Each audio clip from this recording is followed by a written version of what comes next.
मंगलमूर्ति सद्गुरु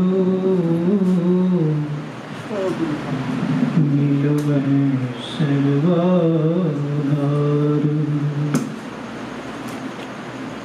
मंगलमय मंगल करन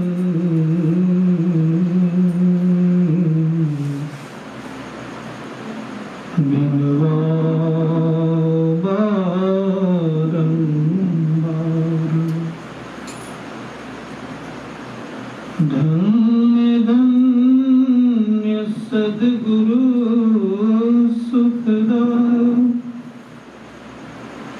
महिमा कहीं न जाए। जो कछु कहूँ तुम्हारी कृपा मोते कछु न बसाए। बोलिए प्रेम से श्री परम पूज्य गुरुदेव के पावन श्री चरणों में कोटि नमन। मंचस्थ सभी महान पुरुषों को बारंबार प्रणाम। परम सभ्य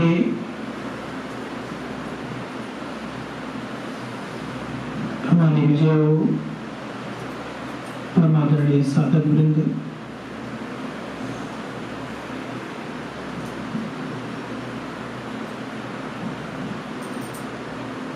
संत मठ के पदाधिकारीगण, संवेद समादरणीय सज्जनों, आदरणीय माता तथा भक्तिमती वालों, हमारे आदरणीय विजय वो कहते हैं उपदेश करने के लिए उस योग में कहा जो उपदेश कर सकूं, जहां मैं हस्ती कहा जो आप लोगों को बात सुना सकूं।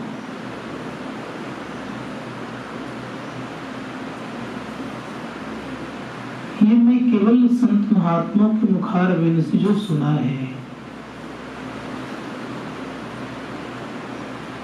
वही मैं आप लोगों को सुनाता हूं।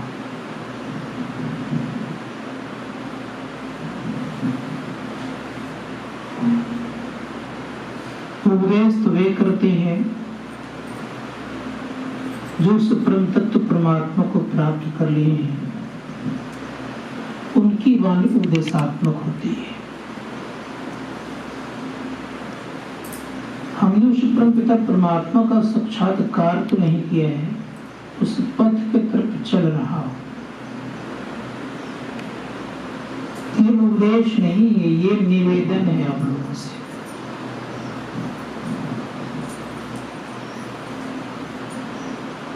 विषय है सत्संग के संबंध में।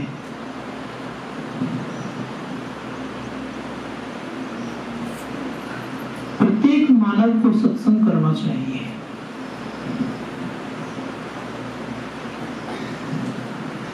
सत्संग के संबंध में वेद भगवान भी कहते हैं कि सत्संग एक प्रकार का यज्ञ है।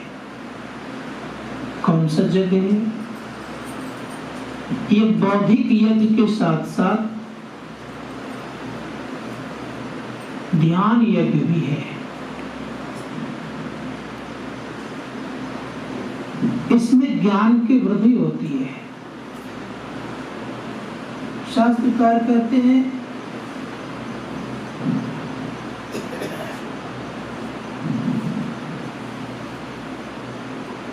अगर आप ध्यान करते हैं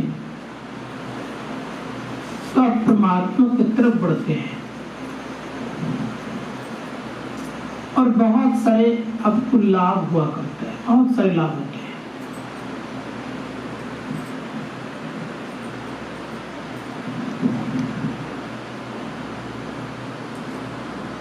इसलिए हम लोग को ध्यान करना चाहिए। हमारे गुरु महाराज कहते हैं कि ध्यान और सत्संग दोनों अगर करते हो, यहां भी सुख में रहोगे और यहाँ के बाद भी आपका जीवन सुखमय होगा। इसीलिए सत्संग करना चाहिए। मानव जीवन का सहचरिता का बोध दिलाने वाला, सही तरह से मानव जीवन को प्रशस्त करने वाला, सही तरीका से जीने वाला अगर कोई शिक्षा का केंद्र है तो वो सत्संग है।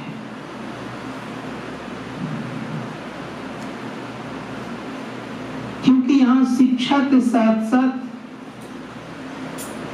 दीक्षा भी दी जाती है। किस चीज की शिक्षा दी जाती है? स्कूल कॉलेजों में, विद्यालय महाविद्यालयों में संसार में जीने की और किस तरह से पेट भरे इसका ज्ञान होता है, इसकी शिक्षा मिल जाती है। लेकिन परमात्मा तक हम कैसे पहुंचे, संसार में संयमित जीवन कैसे जिए, इसके लिए सत्संगालय की बड़ी आवश्यकता है। वहां शरीर पालने वाला ज्ञान मिलता है, उससे बौद्धिक विकास भी होता है, लेकिन यहाँ दोनों तरह का विकास होता है, अंदर और बाहर। इसलिए हमारे गुरु महाराज कहते हैं कि सत्संग कीजिए, सत्संग से एक दिन जीवन मुक्त होते हैं। इसलिए आपने मुंह मुदगर से सुना श्री मद आद्य शंकराचार्य जी महाराज की वाणी। उन्होंने कहा सत्संगत्व निसंगत्व, निसंगत्व निर्मोहत्व, निर्मोहत्व निश्चल तत्व, निश्चल तत्व जीवन मुक्ता। सत्संग से हम आपका जीवन एक न एक दिन मुक्त दशा को प्राप्त करता है। इसलिए गुरु महाराज ने कहा कि सत्संग मेरी श्वास है। सत्संग से सब लोगों को, जो कोई सत्संग करेंगे उनके अंदर में वृद्धि होती है, बाहरी भी और अंदर भी। क्या वृद्धि होती है पता लोगों नहीं चलता है, लेकिन कुछ पता गिना दो मैं आपको। जो सत्संग नहीं करते हैं उनके जीवन में आप देखेंगे बहुत कुछ है, लेकिन परेशानियों से उनका जिंदगी भरा पड़ा है। दूसरी बात, धन संपदा तो काफी अर्जन उन्होंने किया, लेकिन नींद लेने के लिए गोली या शराब का सेवन करते हैं। तीसरी बात यह है तो बेचैन रहते हैं और भोगों में अपने धन को व्यय करते हैं, और यहाँ सदमार्ग में व्यय करने के लिए कहते हैं तुम्हारा यह जीवन भी उत्तम हो, और यहाँ के बाद भी तुम जहाँ जाओ वहां भी उत्तम हो। यह शिक्षा संत महात्मागण कहते हैं कि यह शिक्षा सत्संग से प्राप्त होता है। तुम यहाँ भी शुक्र करो। हम लोग आज 10वें दिन के अंतर्गत आ गए हैं।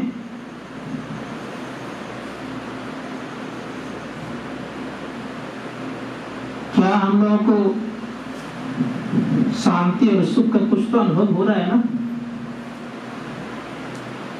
कुछ तो अच्छा लग रहा है ना? बेचैनी तो नहीं है ना? कारण क्या है कि परमात्मा का पथ शांतिदायक है और सत्संग परमात्मा का निज अंग है। गोस्वामी जी महाराज प्रकांड विद्वान थे, और प्रकांड विद्वान होते हुए भी भगवान राम के अनन्य भक्त थे। अनन्य भक्त होते हुए भी उन्होंने जो मांग किया वो मांग मैं आपके सामने सुना रहा हूं। उन्होंने कहा देहि सत्संग निज अंग श्रीरंग भवभंग कारण शरण सो कहाई। हे प्रभु मुझे सत्संग का वरदान दीजिए, जिस भगवान शंकर के ऊपर नाना प्रकार का हम आप सामग्री चढ़ाते हैं, जल पुष्प बेलपत्र इत्यादि चढ़ा चढ़ा कर नाना प्रकार का श्रृंगार भी उनका होता है, अभिषेक भी होता है, उन भगवान शंकर के द्वारा जो मांग है वो सुनिए। वो तो देने वाले हैं, लेकिन वो भी कहीं मांगते हैं, वो भी कहते हैं कि नाथ एक वर मांग, भगवान श्री राम से मांग रहे, नाथ एक वर मांगहु हर्षित देसी रंग पद सरोज अनुपायनी भक्ति सदा सत्संग। जिस भगवान शंकर को केवल हम लोगों ने बाह्य लीला के अंतर्गत रखा, भगवान कृष्ण ने जो का जिस भगवान श्री कृष्ण ने बाह्य लीला के अंतर्गत रखा हम लोगों को, वो भगवान श्री कृष्ण कहते हैं आराम से कि मैं सत्संग करने वालों को ही मिलता हूँ, उन्हीं के बस में होता हूँ। सुना स्पष्ट कहा कि न माम रोदति योगो न सांख्यम धर्म एव च स्वाध्याय तपस्य त्यागो निष्ठा दक्षिणा वर्तानि यज्ञ छंदांसि तीर्थानि नियमायमा यथा वरुणत सत्संगो संगोपो विमान। केवल संक्षेप में इसका व्याख्या कर रहा हूँ। अंतिम बार उन्होंने कहा कि मैं केवल बस होता हूँ तो सत्संग करने वालों से बस होता हूँ। अब विचार करके देखिए, जिस संत कबीर साहब को लोगों ने कहा कि ये केवल निर्गुण निराकार की बातें करते हैं और कुछ करते नहीं है, वे महापुरुष क्या करते हैं? कहते कबीर मन निर्मल भया जैसे गंगा नीर, अब पाछे पाछे हरि फिरे कहत कबीर कबीर। उनके पीछे परमात्मा फिरते हैं। तो मन निर्मल होगा कहाँ? मन निर्मल होगा सत्संग रूपी साबुन से और सत्संग रूपी जल से। शास्त्रकार का तो जिनके जीवन में सत्संग है, सत्संग केवल कथा कीर्तन सुन लेना ही सत्संग केवल नहीं है। सत्संग के संबंध में परम पूज्य गुरुदेव कहते हैं कि दो तरह का सत्संग है, धर्म कथा बाहर सत्संगा, अंतर सत्संग ध्यान होगा। ये जो सुनते हैं आप भगवान की लीलाओं की बात सुनते हैं, भगवान की कार्यक्रमों की बात को सुनते हैं, उनके प्रति जो प्रभुता की बात सुनते हैं, उनके प्रति जो आकर्षण हुआ करता है, वह आकर्षण अर्थात उनके प्रति जो प्रेम बढ़ता है, ये बाह्य सत्संग है। लेकिन कहा अंदर में सत्संग करना पड़ता है। अंदर सत्संग क्या है? का अंदर में सत्संग परमात्मा की प्राप्ति का मार्ग क्या है? तो कहा वो मार्ग है ध्यान करना। ध्यान करते हैं तो असली सत्संग की तरफ हम आप बढ़ते हैं। एक नंबर का सत्संग तब कहलाता है जब जीव पीव से मिल जाता है, तब ये एक नंबर का सत्संग हो गया। लेकिन जो हम आप सत्संग कर रहे हैं, यही एक दिन एक नंबर का सत्संग कराएगा। इसलिए हर एक मानव को ध्यान भी करना चाहिए। जिस प्रकार से बैटरी, मोबाइल की बैटरी डिस्चार्ज होने पर आप चार्ज में लगाते हैं, उसी प्रकार से याद रख लीजिएगा कि आपका जब मस्तिष्क पूर्ण रूप से बेचैन हो जाए, अशांति को प्राप्त कर ले, बहुत मानसिक तात्पर्य से आप परेशान हैं, तो उस परिस्थिति में अगर आप ध्यान करते तो आपका धीरे धीरे वो मस्तिष्क चार्जेबल होता है और चार्ज हो जाता है। इसलिए जितना आप इस मस्तिष्क से काम लेते हैं, उन व्यक्तियों के उतना ही ध्यान करना चाहिए। आइंस्टीन ने कहा जब मैं अब दोबारा जन्म लूंगा तो संसार की वस्तुओं को मैं अब नहीं खोजूंगा। क्या खोजूंगा? तो बड़े प्रेम से कहते हैं कि तब मैं अब अपने आप को खोजूंगा। एक आइंस्टीन बहुत बड़े वैज्ञानिक, उन्होंने ऐसा कहा। दूसरी बात ये भी जान लीजिए, हमारे भारत देश में G20 का सम्मेलन चल रहा है, सबको पता है लगभग। ये एक तरह के फेस्टिवल भारत के लिए है। बड़े बड़े राष्ट्राध्यक्ष पधारे हुए हैं, जिसमें से अमेरिका के राष्ट्रपति भी जो बाइडेन जी आए हुए हैं। लेकिन उसी अमेरिका के राष्ट्रपति हो गए थे इब्राहिम लिंकन। उसी अमेरिका के राष्ट्रपति हो गए थे इब्राहिम लिंकन। वे जब राष्ट्रपति पद पर पदासीन हो गए तो कुछ दिन जब चलाया उन्होंने राज्य, तो चलाने के बाद उनके मन में हुआ इसमें उतना सुख कहां। तो एक पुस्तक लिखा मेरे पास अभी है, उसमें स्पष्ट कहा है कि मेरी जो प्रतिज्ञा थी वही गलत हो गया। नीचे लिखा है कि अगर मैं प्रतिज्ञा कर लेता परमात्मा की प्राप्ति के लिए तो आज मैं इससे ज्यादा सुखी हो जाता।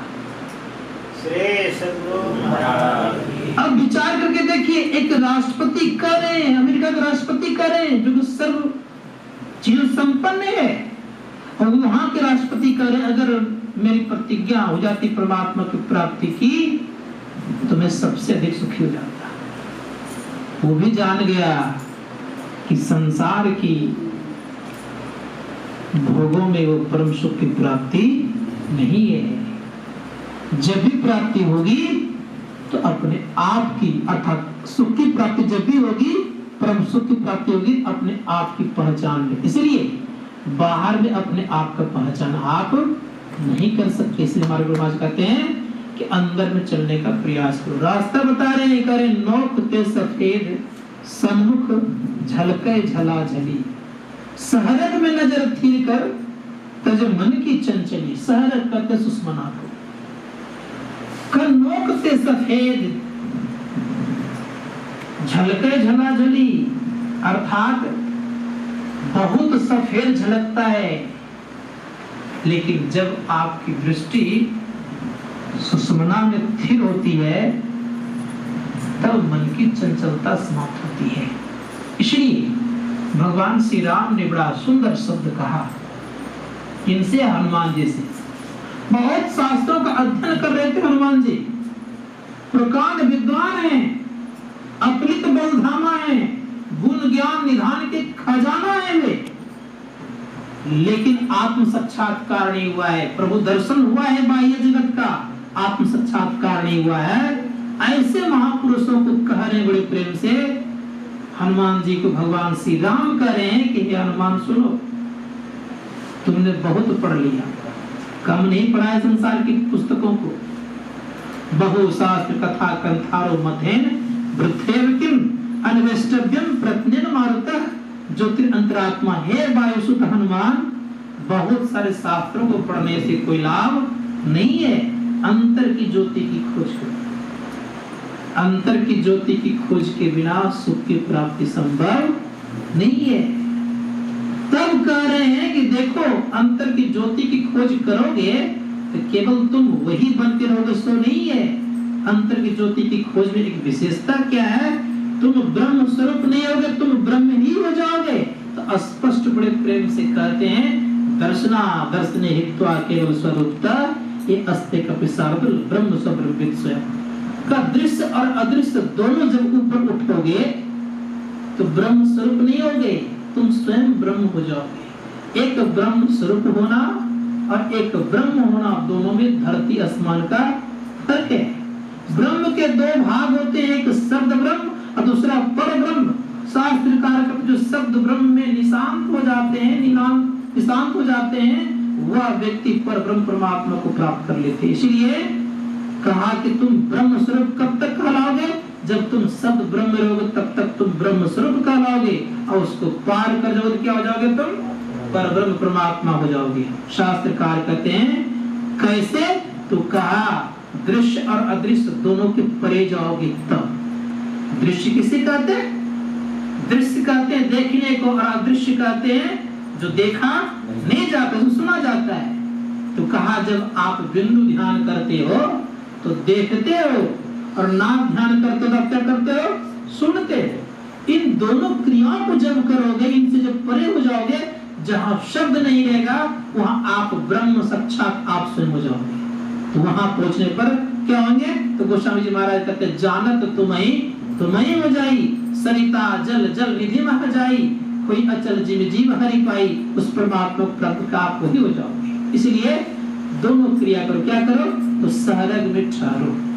सहरग में ठहरेंगे, मन की चंचलता समाप्त होगी, अंदर धसेंगे, विद्युता की तरफ बढ़ेंगे तो शास्त्र कार्य करते विद्युता की तरफ बढ़ते बढ़ते आपकी स्थिति यह होगी कि आपके अंदर में अंतर्नाद की प्राप्ति होगी।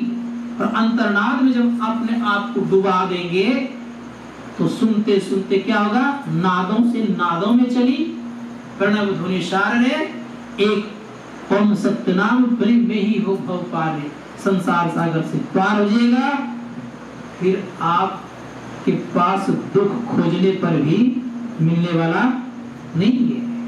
संत महात्मा गण कहते हैं खोजेगा कोई ना लाइट जला करके तो आपके पास दुख नहीं रहेगा।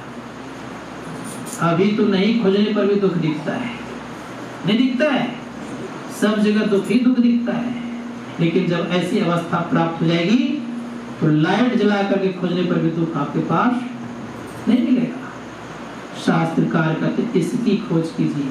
संसार की वस्तुओं को प्राप्त करने के लिए लाइट जला जला के खोजते हैं, तब भी सुख से आप पूर्ण रूप में नहीं रह सकते। लेकिन इतना जरूर कहूंगा, जब अपने आप को जान जाइएगा तो लाइट जला जला के दुख खोजिएगा तो नहीं मिलेगा। अंतर कितना है। इसीलिए खोजो पंथी पंथ तेरे घट भीतरे, तू और तेरो पीर भी घट ही अंतरे। इसीलिए बाहर जाने की जरूरत नहीं है, सहरग से रास्ता गया है, उसी रास्ता को पकड़िए और पकड़ते पकड़ते एक केंद्र को दूसरे केंद्र की तरफ पकड़ाता है, फिर दूसरे तीसरे, फिर चौथे पांचवें। अब पांचवें केंद्र परमात्मा का निज आवाज है, उनको जो पकड़ लेता है परम कल्याण को प्राप्त करता है, सारे दुखों का अंत करता है। अब आगे बढ़ने की इजाजत नहीं देता है। बोलिए प्रेम से।